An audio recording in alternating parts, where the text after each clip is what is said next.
Saulo está cego, mas completamente transformado.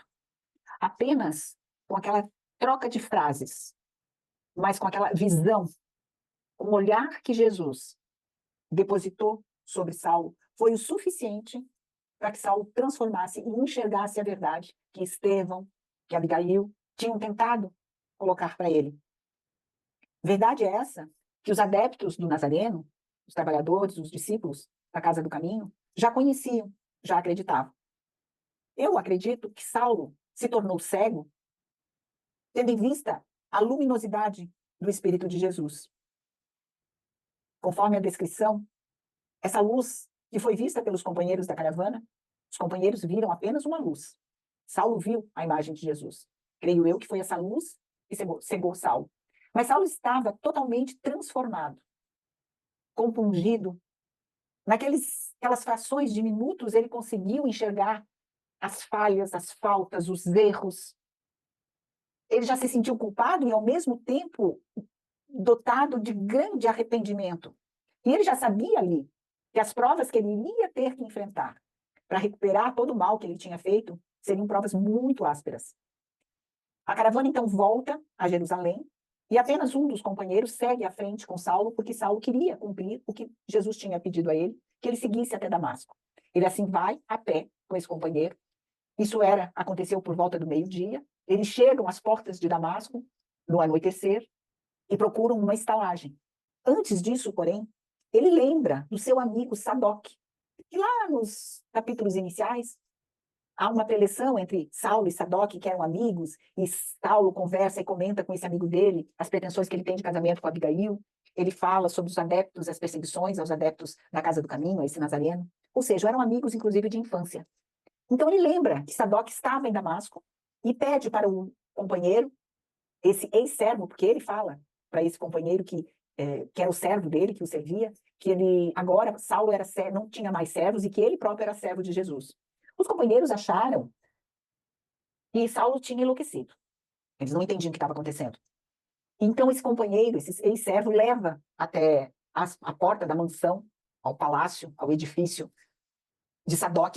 Saulo fica à retaguarda e pede para o companheiro ir lá conversar com Sadoc, explicar que ele gostaria de ter um pouso, gostaria de conversar com o companheiro. E esse servo vai até Sadoc, e Saulo não queria ir diretamente, porque ele viu que ele estava recebendo pessoas, que a casa estava iluminada, e Saulo estava chorando muito, porque Saulo chorou desde aquele momento que ele viu Jesus, até o momento que ele foi andando até as portas de Damasco. Relata Emmanuel que Saulo foi com lágrimas copiosas, chorando o tempo todo, e fazendo as suas rememorações em relação aos seus atos passados. E aí, então, o Saulo não estava se achando digno de se apresentar junto ao amigo do jeito que ele estava, com a túnica, tinha ido ao chão, suja, enfim. Então vai esse servo e conversa com Sadoc. E nessa conversa, ele explica tudo o que aconteceu, e diz que acha que Saulo enlouqueceu, que ele realmente enlouqueceu, e, enfim, e faz as explicações. E Sadoc fica, assim, completamente desnorteado, fala assim, eu não tenho como, eu vou receber ele aqui, leve ele. Daí foi esse que falou, foi o Sadoc que deu a sugestão de levar essa estalagem, que tinha lá, um local que ele podia ficar lá, e no outro dia ele ia procurar Saulo lá. E daí o servo fala assim, mas o que eu falo para Saulo? Diga que eu não estou em casa. E daí esse ex-servo chega para Saulo e fala, olha, vamos lá na estalagem, porque Sadoc não está. E aí Saulo fala, eu ouvi a voz dele, eu vi que ele estava em casa, mas eu compreendo que ele não queira me receber. Porque se eu estivesse no lugar dele, nas condições em que eu estava antes, eu também não o receberia.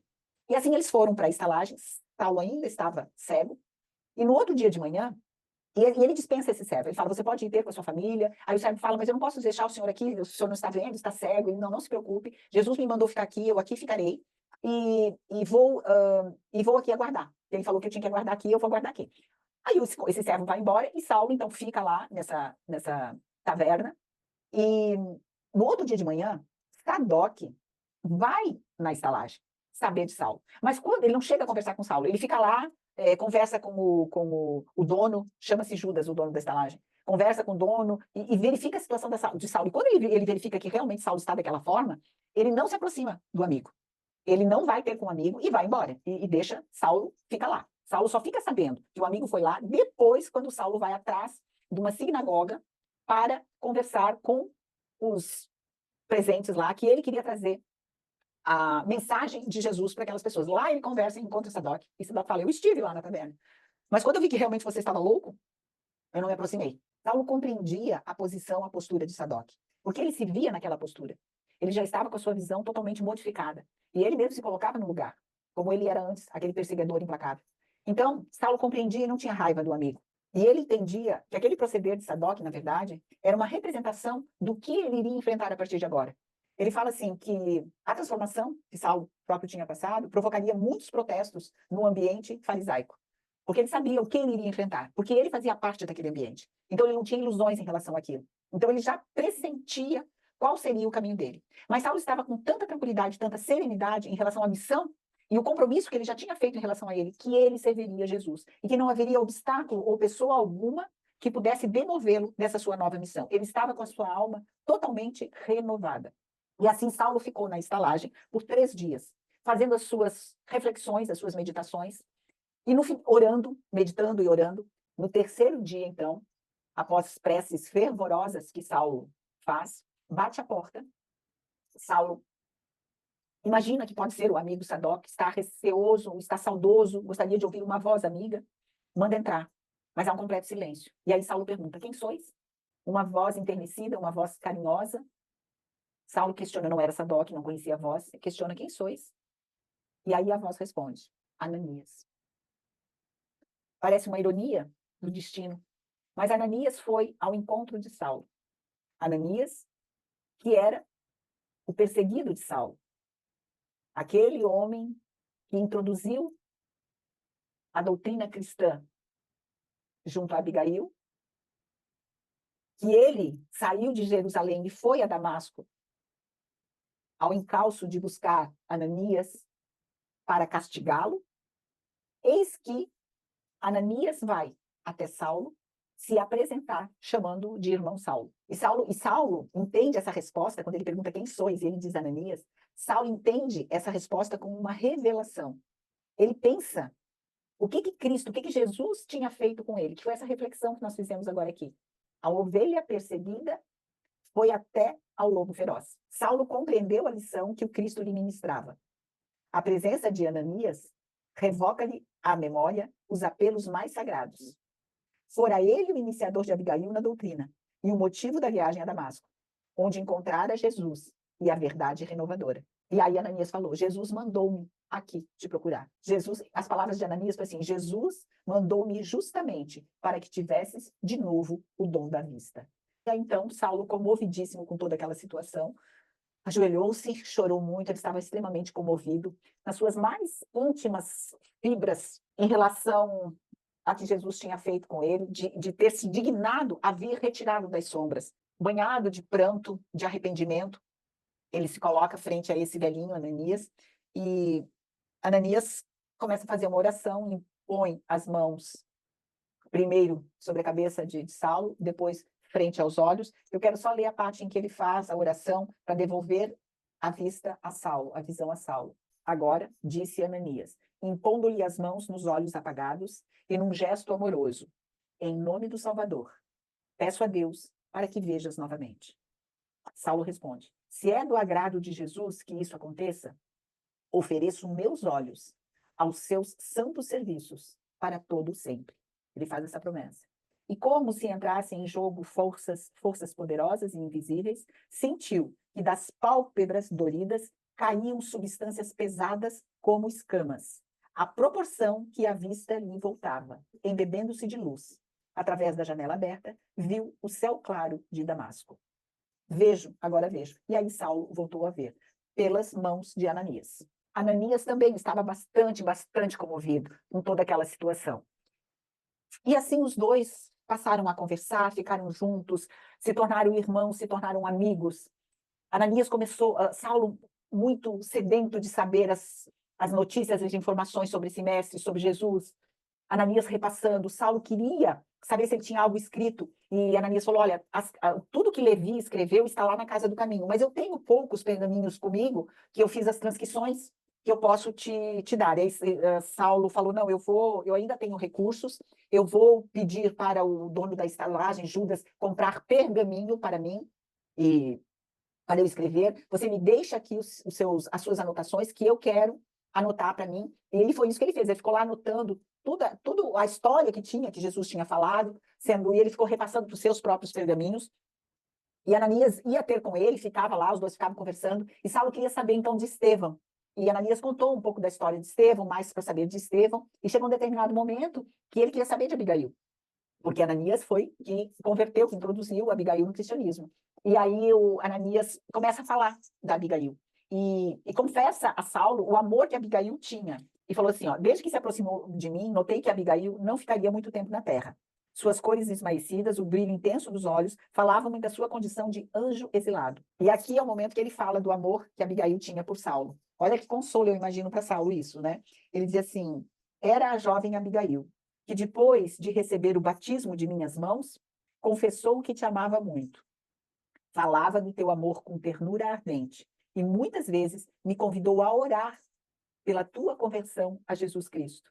E Saulo ouvia isso tudo muito emocionado. Abigail realmente era o grande amor da vida de Saulo e estava acompanhando-o, né? Acompanhou em vida e depois como aquele anjo. E Saulo falando para Ananias que agora ele precisava sair para o mundo para contar essa boa nova, para falar para as pessoas o que ele tinha visto, o que era a mensagem de Jesus, que ele estava enganado. E Ananias falou: olha, calma, você não pode sair assim, você não vai ser bem recebido. Nós não fomos, você não, mas eu tenho, porque eu ia nas sinagogas, eu ia nos templos, eu era respeitado. E Saulo quis, porque quis sair para fazer a sua preleção daquilo que ele tinha visto. E ele lembrou que Sadoc, uns dias atrás, estava na casa dele, que ia ter sábado um grande evento na sinagoga, que tinha personagens ilustres e importantes lá, e Saulo falou, eu vou lá na sinagoga, vou pedir a palavra e vou contar o que aconteceu. E foi isso que Saulo fez. Quando Saulo se aproxima da sinagoga, que Sadoc o vê lá, faz de conta que não o vê, disfarça, Saulo vai atrás, pede uma conversa íntima com Sadoc vai muito a contragosto, e os dois discutem. E Sadoc fala, você está louco.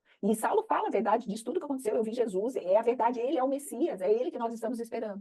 E Sadoc fala assim, olha, eu entrei nessa perseguição contra os cristãos por tua causa, foi tu que me convenceu a fazer esse trabalho todo. E agora que eu estou aqui, que eu estou fazendo esse trabalho, que eu estou aqui defendendo a lei de Moisés, vem você me falar que não é? Daí Saulo fala, olha, eu estava errado, eu estou arrependido, eu tenho hombridade para dizer que eu estava errado. Mas Sadoc não quer ouvir ele, eles terminam a relação ali mesmo, e volta para a sala lá da sinagoga, e há todas as preleções, e chega um determinado momento, Saulo pede a palavra, data vênia, e começa a fazer a sua preleção. Quando ele começou a falar, foi como se uma bomba tivesse explodido no recinto. Foi um completo, no início um silêncio, um olhando para o outro, e mais uns momentos que ele continuou a falar, foi um vozerio, foi uma gritaria, começaram a tirar as coisas, tudo que tinha na mão contra Saulo, foi uma verdadeira balbúrdia. E ele permaneceu lá falando, fazendo as defesas dele, fazendo as argumentações, mas absolutamente ninguém quis ouvi-lo. Foi um caos a preleção dele, ele saiu extremamente apupado de lá, ele saiu escorraçado da sinagoga, e tudo isso ele compreendia. Ele não ficava com ódio, ele não ficava com raiva, ele compreendia, porque ele falava assim, se fosse eu, um mês atrás, eu faria exatamente isso. Eu compreendo o que eles estão fazendo, porque eu também faria a mesma coisa.